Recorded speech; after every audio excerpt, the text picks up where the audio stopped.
எல்லாருக்கும் வணக்கம். Welcome to NCC Max Academy's GS bits. இன்னைக்கு நம்ம ஜிஎஸ் பிட்ஸில் ஃபோட்டோசிந்தசிஸ் அப்படிங்கிற டாப்பிக்கில் இருக்கிற சிக்னிஃபிகண்ட்டான கொஷின்ஸை தான் டிஸ்கஸ் பண்ண போகிறோம். சரி, இப்போ ஃபோட்டோசிந்தசிஸ்னால் என்னன்னு பார்க்கலாம். இப்போ ஃபோட்டோசிந்தசிஸ் ஜென்ரலாக யார் பண்ணுவாங்க? Green plants. ஓகேவா? சரி, இப்போ ஃபோட்டோசிந்தசிஸ்னால் என்ன? ஃபோட்டோ அப்படின்னா நம்ம லைட்டுன்னு சொல்கிறோம். சிந்தசிஸ்னா ரிடக்ஷன் ரியாக்ஷன் அங்கே நடக்குது. ஸோ அதுதான் ஃபோட்டோசிந்தசிஸ். அப்போ இந்த பிளான்ஸ் என்ன பண்ணுதுன்னா, நம்ம சன்லைட்ல இருந்து வர சோலார் எனர்ஜியை கேப்சர் பண்ணி ஃபுட்டை ஓனாக ப்ரொடியூஸ் பண்ணுது. அப்போது லைட் எனர்ஜி என்னவா மாறுது? நமக்கு கெமிக்கல் எனர்ஜியாக மாறுது. அப்புறம் இங்கே நடக்கிற ரியாக்ஷன் என்ன ரியாக்ஷன்? ஆக்சிடேஷனா ரிடக்ஷனா? Reduction reaction. ஓகேவா? ஏன்னா இது என்ன பண்ணுது? ஆக்சிஜனை ரிலீஸ் பண்ணுது, கார்பன் டை ஆக்சைடை அப்சார்ப் பண்ணுது. So light plus carbon dioxide. ஓகேவா? ஸோ அதுதான் நமக்கு என்ன கொடுக்குது? நமக்கு குளுக்கோஸ் கொடுக்குது. அது அந்த பிளான்ஸை கன்சியூம் பண்ணுறது தான் என்னது? அந்த ஃபுட் செயினில் பிளான்ஸை கன்சியூம் பண்ணுறது என்னது? ஹெர்பிவோர்ஸ். ஹெர்பிவோர்ஸை கன்சியூம் பண்ணுறது கார்னிவோர்ஸ். ஸோ இதுதான் வந்து நம்ம ஃபுட் செயின். ஸோ இதோட பேஸ் யாருன்னா பிளான்ஸ் தான். இப்போ இதில் இருக்கிற கொஷின்ஸை நம்ம ஒவ்வொன்றா டிஸ்கஸ் பண்ணலாம். ஃபர்ஸ்ட் கொஷின் பாருங்க. With the increase of carbon dioxide in the atmosphere, how is the rate of photosynthesis in plants affected? நான் இப்போ சொல்லியிருந்தேன் எதை யூஸ் பண்ணி பிளான்ஸ் வந்து ஃபோட்டோசிந்தசிஸ் பண்ணுது அப்படின்னு. எதை யூஸ் பண்ணி? கார்பன் டை ஆக்சைடு யூஸ் பண்ணி தான் பண்ணுது. அப்போது கார்பன் டை ஆக்சைடு வந்து இன்க்ரீஸ் ஆகுதாமா அட்மாஸ்பியரில். அப்போ ஃபோட்டோசிந்தசிஸ் என்ன ஆகும்? இன்க்ரீஸ் ஆகும். ஓகேவா? ஸோ ஃபோட்டோசிந்தசிஸோட ஃபார்முலாவே இதுதான்.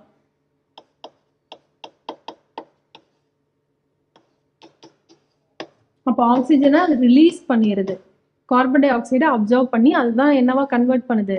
குளுக்கோஸா கன்வெர்ட் பண்ணுது. ஓகேவா? அடுத்த கொஸ்டின் பாருங்க. In photosynthesis, there is a transformation of dash into dash. அப்போ photosynthesisல வந்து என்ன எனர்ஜியா மாறுது? உங்களுக்கு ஒரு ரூல் தெரியும்ல, energy can neither be created nor be destroyed. அப்போ இங்கேயும் அதே மாதிரி தான், ஒரு எனர்ஜி இன்னொரு எனர்ஜியா கன்வெர்ட் தான் ஆகுது. அது என்ன எனர்ஜி? எதுவா கன்வெர்ட் ஆகுது? இப்போ சோலார் எனர்ஜி தான் கன்வெர்ட் ஆகுது. எதுவா கன்வெர்ட் ஆகுது? மெக்கானிக்கல் எனர்ஜியா லைட் எனர்ஜியா? சோலார் லைட்டு ரெண்டுமே சிமிலர் தான். கீழே பாருங்க, கெமிக்கல் எனர்ஜி இன்ட்டு மெக்கானிக்கல் எனர்ஜிக்கும் பிளான்ஸ்க்கும் பெருசாக சம்மந்தம் இல்லை. ஆன்சர் என்ன? Solar energy into chemical energy, அதுதான் ஆன்சர். ஓகேவா? அடுத்த கொஸ்டின் பாருங்க. Which of the following shows the characteristic feature of flattened stem? Stem ஃபிளாட்டாக இருக்காமா, with modified axillary buds along with the chlorophyll containing cells to perform the function of photosynthesis. இப்போ இதில் என்ன சொல்கிறாங்க? ஸ்டெம்மே வந்து ஃப்ளாட்டாக இருக்குது, க்ரீனாக இருக்குது. எப்படி நான் இங்கே க்ரீனாக இருக்குன்னு சொல்லவே இல்லை, ஆனால் நான் வந்து க்ரீனாக இருக்குன்னு சொல்கிறேன். எதை வச்சு? ஏன்னா குளோரோஃபில் இருக்குன்னு சொல்லியிருக்காங்க. ஸோ அது எந்த மாதிரியான பிளான்ட் அப்படின்னு சொல்லி கேட்டிருக்காங்க. கீழே வந்து 4 ஆப்ஷன் கொடுத்துருக்காங்க. ஒன்று மெய்ஸ்னா நெல் தான். அடுத்து மேக்னிஃபெரா, இது ஸ்பீசிஸ் நேம் மட்டும் கொடுத்துருக்காங்க. அடுத்து பேனியன் ட்ரீ. ஒப்புன்ஷியானா ஒன்றும் இல்லை, சப்பாத்தி களி சொல்கிறோம்ல அந்த வெரைட்டி தான். இப்போ இதோட ஆன்சர் என்ன? இதில் எதோட ஸ்டெம் க்ரீனாக இருக்கும், குளோரோஃபில் வச்சுருக்கும்? சப்பாத்தி களி தான். சப்பாத்தி களி என்ன கலரில் இருக்கும்? நமக்கு சப்பாத்தி களி எந்த கலர்ல இருக்கும்? கிரீன் கலர்ல தானே இருக்கும். ஸோ இப்படி இருக்குமா? ஸோ அதுல நிறைய ஸ்பைன் மாதிரி இருக்கும், ஸ்பைக்ஸ் மாதிரி இலை. மாடிஃபைடு லீவ்ஸ் எதுக்கு? டிரான்ஸ்பிரேஷனை ப்ரிவென்ட் பண்றதுக்கு. இங்க ஸ்டெம் தான் என்ன பண்ணும்? ஃபோட்டோசிந்தசிஸை அண்டர்கோ பண்ணும். ஸோ அதோட ஆன்சர் என்னன்னா ஒப்புன்ஷியா தான் ஆன்சர். அடுத்த கொஸ்டின் போகலாம். With regard to the process of photosynthesis, choose the incorrect option. இப்போ இந்த மாதிரி கொஸ்டின்ஸ்லேயும் நீங்கள் கேர்ஃபுல்லாக இருக்கணும். எஸ்எஸ்சியில் நீங்கள் ஃபாஸ்ட்டாக போடுறப்போ அது இன்கரெக்டாக கரெக்டாக அப்படிங்கிறத கான்ஷியஸில் வச்சுக்கோங்க. இதில் வந்து ஃபோட்டோசிந்தசிஸ் பொறுத்த மட்டும் எது வந்து இன்கரெக்ட்னு கேட்டிருக்காங்க. ஃபஸ்ட்டு ஸ்டேட்மெண்ட் பாருங்கள். Photosynthesis does not apply to other organisms besides green plants. Green plants மட்டும்தான் photosynthesis undergo பண்ணும் அப்படின்னு சொல்லி கொடுத்துருக்காங்க. அடுத்து byproduct of this process is oxygen. நம்ம முன்னாடி ரியாக்ஷன்லேயே பார்த்துருந்தோம்ல, CO2ல இருந்து பிரசன்ஸ் ஆஃப் சன்லைட் குளுக்கோஸும் ஆக்சிஜனும் கிடைக்குது. அப்போ பை ப்ராடக்ட் ஆக்சிஜனுங்கிறது கரெக்டு. அடுத்து photosynthesis takes place in 2 stages. Light dependent reaction and light independent reaction. இது கரெக்டா? ஹோல்ல வச்சிருக்கலாம். அடுத்து converts light energy into chemical energy. இது கரெக்டா? நம்ம இதுக்கு முன்னாடி தான் டிஸ்கஸ் பண்ணோம். ஆப்வியஸா இது கரெக்டு தான்.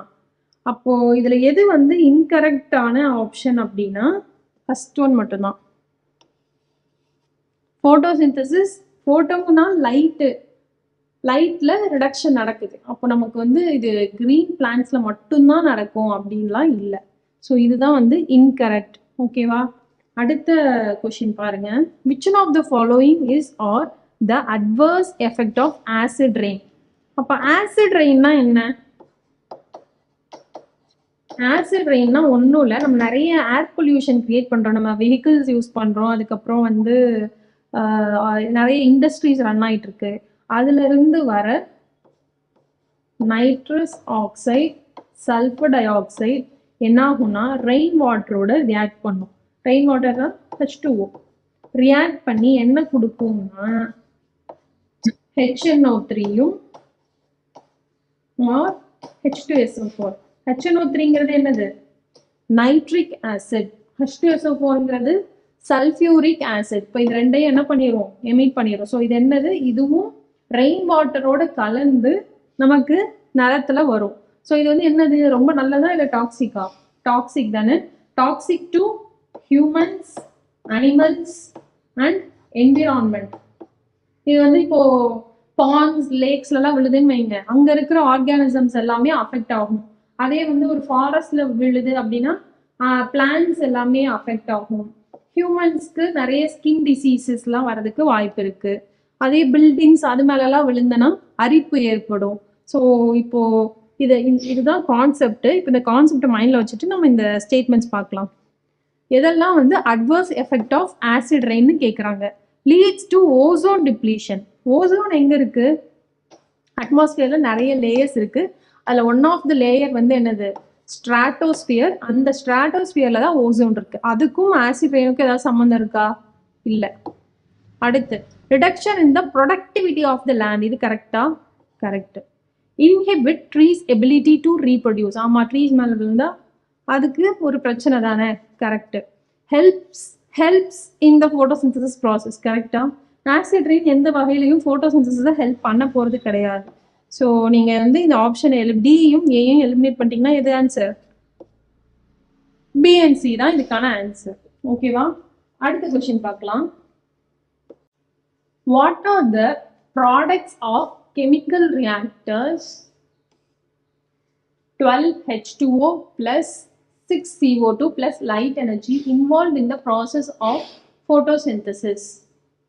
இப்போ வந்து 12H2O plus CO2 light energy இது எல்லாமே இன்வால்வ் ஆயிருக்காமா? அப்போ இதோட அவுட்புட் என்னன்னு கேட்குறாங்க. இப்போ இன்புட் நம்ம எப்படி கார்பன் டை ஆக்சைடு பிளஸ் இந்த ப்ரெசன்ஸ் வாட்டரும் கார்பன் டை ஆக்சைடும் ரியாக்ட் ஆகி இந்த ப்ரெசன்ஸ் ஆஃப் சன்லைட் நமக்கு குளுக்கோஸும் ஆக்சிஜனும் கிடைக்குதுன்னு தானே பார்த்தோம். அதுதான் இவங்க கேட்டிருக்காங்க. இப்போ வாட்டர் இருக்கு, CO2 இருக்கு, இந்த ப்ரெசன்ஸ் ஆஃப் லைட் எனர்ஜி என்ன நமக்கு கிடைக்கும்? குளுக்கோஸ் கிடைக்கும் பார்த்தோம். குளுக்கோஸோட ஃபார்முலாவும் பார்த்தோம். இப்போ C6H12O6 ரெண்டு தான் C6H12O6ன்னு இருக்கு. மீது ரெண்டு ஆப்ஷன் நீங்கள் எலிமினேட் பண்ணிடலாம்.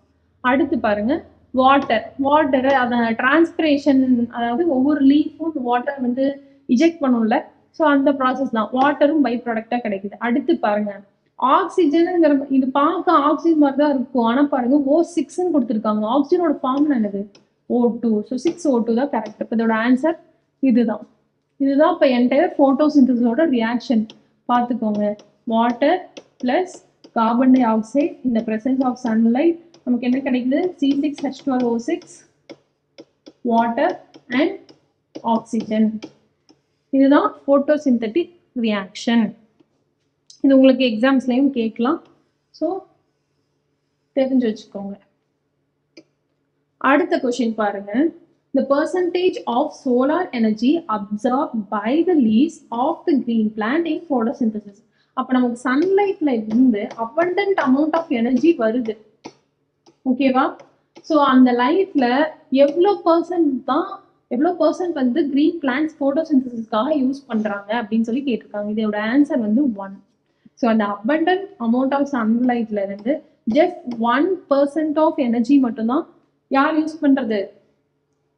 பிளான்ஸ் வந்து யூஸ் பண்றது போட்டோசிந்தசிஸ்க்காக. ஓகேவா? அடுத்த கொஸ்டின். ஸோ இது வந்து ஃபேக்சுவலான டேட்டா தான், ஞாபகம் வச்சுக்கோங்க. 8th கொஸ்டின் பாருங்க. Transport of food photosynthesize in plants takes place by. நமக்கு எப்படி இப்போ நம்ம பாடியில வந்து நிறைய ஹியூமன் பாடியில நிறைய செல்ஸ் இருக்குல்ல, அதே மாதிரி பிளான்ஸ்க்கு நிறைய செல்ஸ் இருக்கும். அதுல வந்து major carrier vessels xylem and phloem.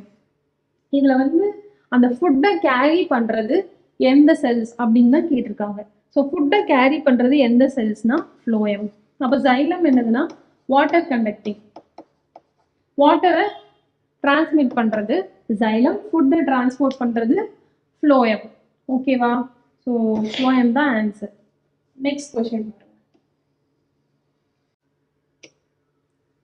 Peroxisomes are involved in which type of reactions pertaining to the plant photosynthesis? Peroxisomes. இப்போ வந்து நமக்கு போட்டோசிந்தசிஸ்ல முன்னாடி பார்த்தோம்ல, light independent reaction, light depend reaction. அது ஒவ்வொரு ரியாக்ஷன்லையுமே நிறைய சைக்கிள்ஸ் இருக்கும்.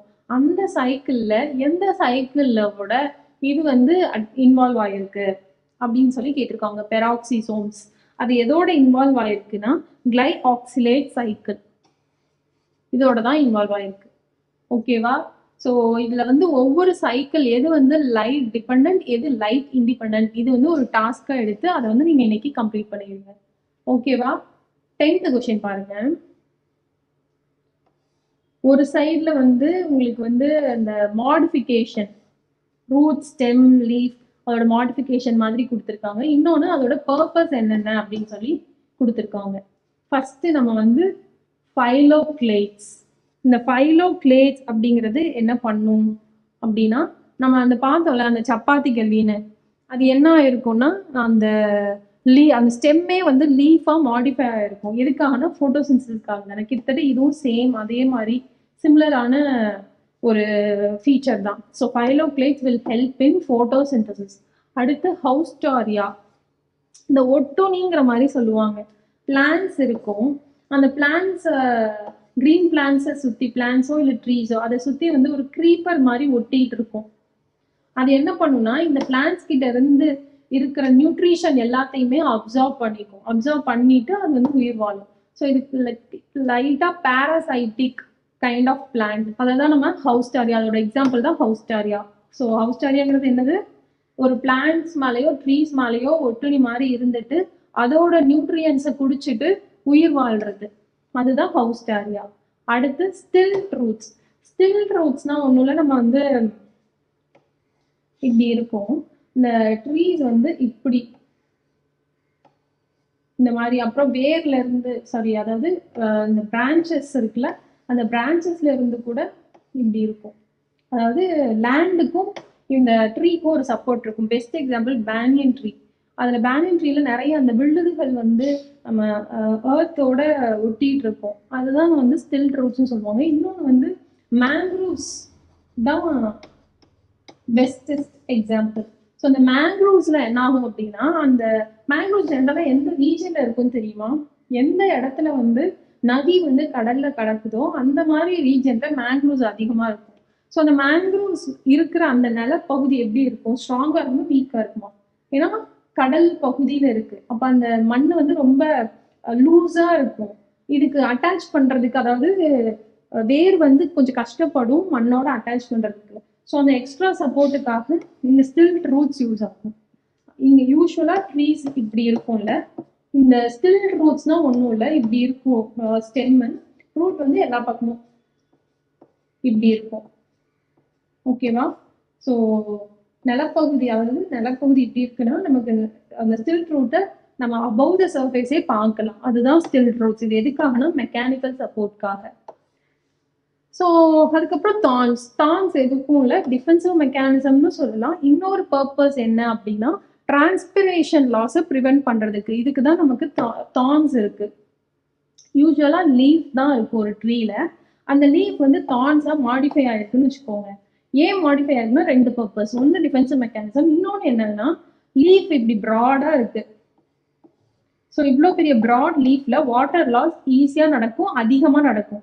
அதே இப்படிப்பட்ட லீஃப் வந்து இப்படி தான்ஸா மாடிஃபை ஆயிடுச்சுன்னா வாட்டர் லாஸை பயங்கரமா ப்ரிவென்ட் பண்ணலாம். அதுக்காக தான் தான்ஸ் இருக்கு. ஸோ டெசர்ட் ஏரியாஸ்ல அந்த கேக்டஸ் மாதிரியான பிளான்ஸ்ல வந்து நம்ம தான்ஸ் பார்க்கலாம். அது இதுக்காக தான். ஏன்னா அது அங்கே வாட்டர் கம்மியாக தான் கிடைக்கும். ஸோ இருக்கிற வாட்டரும் லூஸ் ஆகாம பார்த்துக்கணுங்கிறதுக்காக. ஸோ இது எல்லாத்தையும் நீங்க மேட்ச் பண்ணீங்கன்னா ஆன்சர் வந்து 2 வரும். 1ல C, அதுக்கப்புறம் 2ல A. இது ரெண்டும் மேட்ச் பண்ணீங்கனாலே ஆன்சர் கரெக்ட் ஆயிடும். ஸோ ஆன்சர் வந்து 2 தான். ஓகேவா? ஹோப்ஃபுல்லி இந்த கிளாஸ் உங்களுக்கு யூஸ்ஃபுல்லாக இருக்கும்னு நினைக்கிறேன். ஏதாவது டவுட் இருந்துச்சுன்னா கமெண்ட் பண்ணுங்க. நம்ம நெக்ஸ்ட் GS பிட்ஸ்ல மீட் பண்ணலாம். Thank you everyone.